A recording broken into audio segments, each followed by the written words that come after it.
सुदृढ बालक, सशक्त भारत आणि पोलिओ मुक्त भारत हे ध्येय समोर ठेवून देशभरात पल्स पोलिओ मोहीम राबवण्यात येत आहे।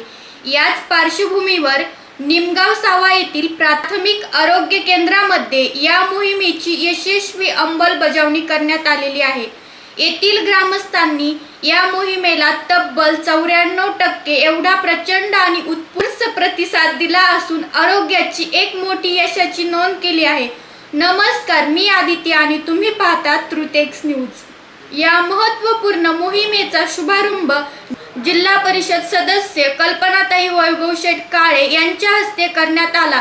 या प्रसंगी त्यांच्यासोबत सामाजिक कार्यकर्ते श्री रवींद्र शेगर, होमगार्ड श्री गणेश गाडगे आणि पत्रकार अजित गणपत गाडगे यांची प्रमुख उपस्थिती होती।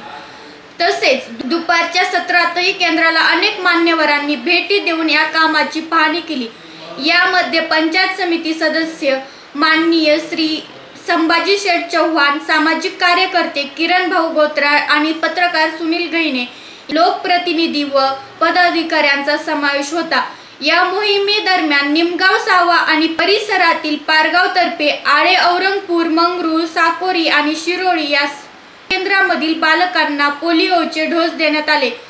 मुख्य म्हणजे स्थानिक बालकांसोबतच शेती कामासाठी इतर गावातून आलेल्या मंजुराच्या बालकांनाही शोधून त्यांना पल्स पोलिओ लसीचा डोस देण्यात यावा अशा कडक सूचना मान्यवरांनी आरोग्य कर्मचाऱ्यांना दिल्या आहेत, जेणेकरून एकही बालक या सुरक्षेपासून वंचित राहणार नाही।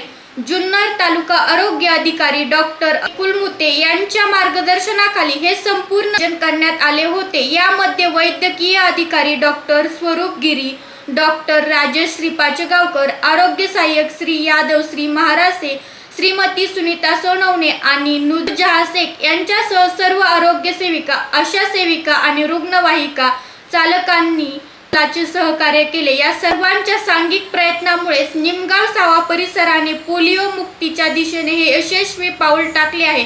चॅनलच्या वतीने आम्हीही एवढंच आवाहन करू इच्छितो, 2 थेंब पोलिओचे आयुष्यभर संरक्षणाचे। तूर्त या बातमीपत्रात इथेच थांबतोय। देश विदेशासह आपल्या परिसरातील ताज्या घडामोडीसाठी पाहत राहा आमचे चॅनल। धन्यवाद।